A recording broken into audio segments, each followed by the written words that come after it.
Урматтуу мыйзам чыгаруу органынын өкүлдөрү, ааламдашуу доорунда эл аралык коомчулуктан сырт эч бир мамлекет өз алдынча саясат жүргүзүп, өз алдынча өнүгө албастыгы белгилүү.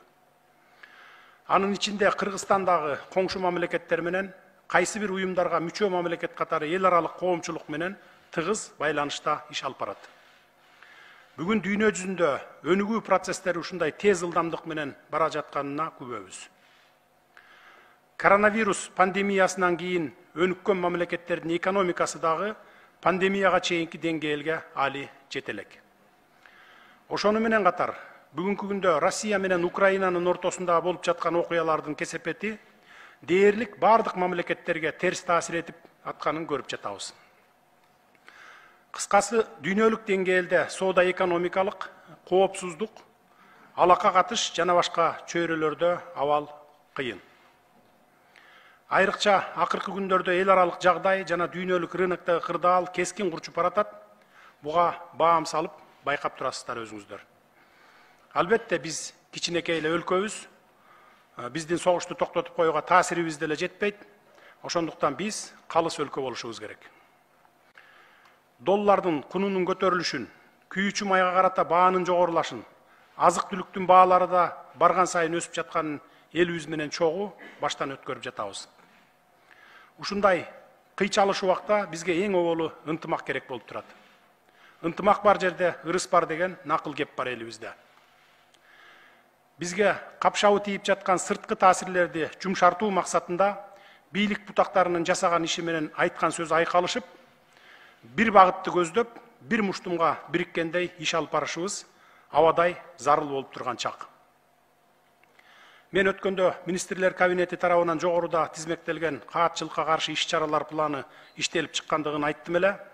Албетте, биздин биринчи приоритетибиз экономикалык потенциалыбызды мүмкүн болушунча сактап калуу болууда.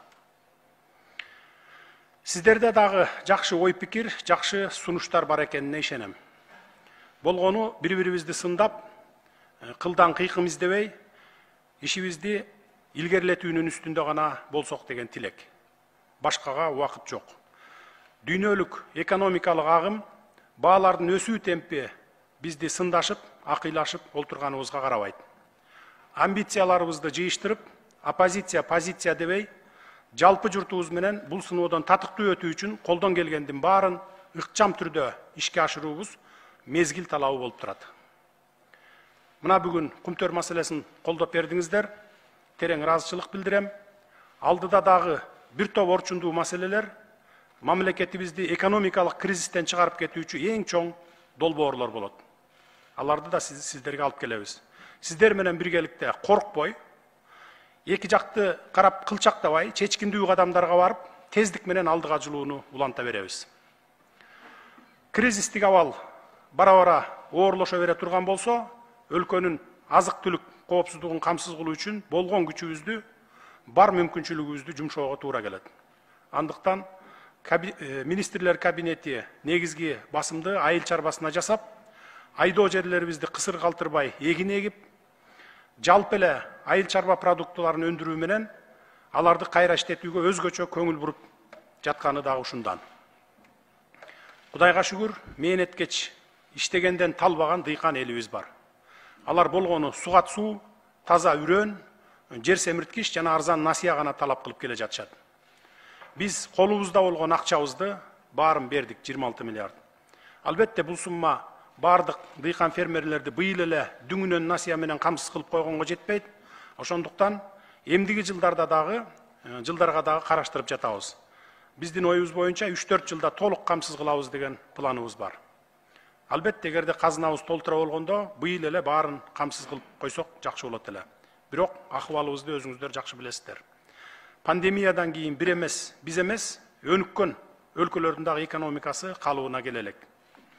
Бирок ушундай кыйынчылыкка карабастан, биз 1 апрелден баштап бардык социалдык тармактагы кызматкерлердин эмгек акыларын дагы 50%-дан 100%-га чейин көтөрөлү деп чечтик. Эмгек акылар бир гана салыктын эсебинен көтөрүлөт, урматтуу депутаттар. Өткөндө бир депутат кредит алып эмгек акы көтөрүп жатасыңар деди.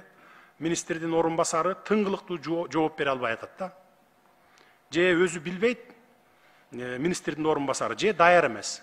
Ал орун басардын боюнча министрлер кабинетинин төрагасына тапшырма бердим.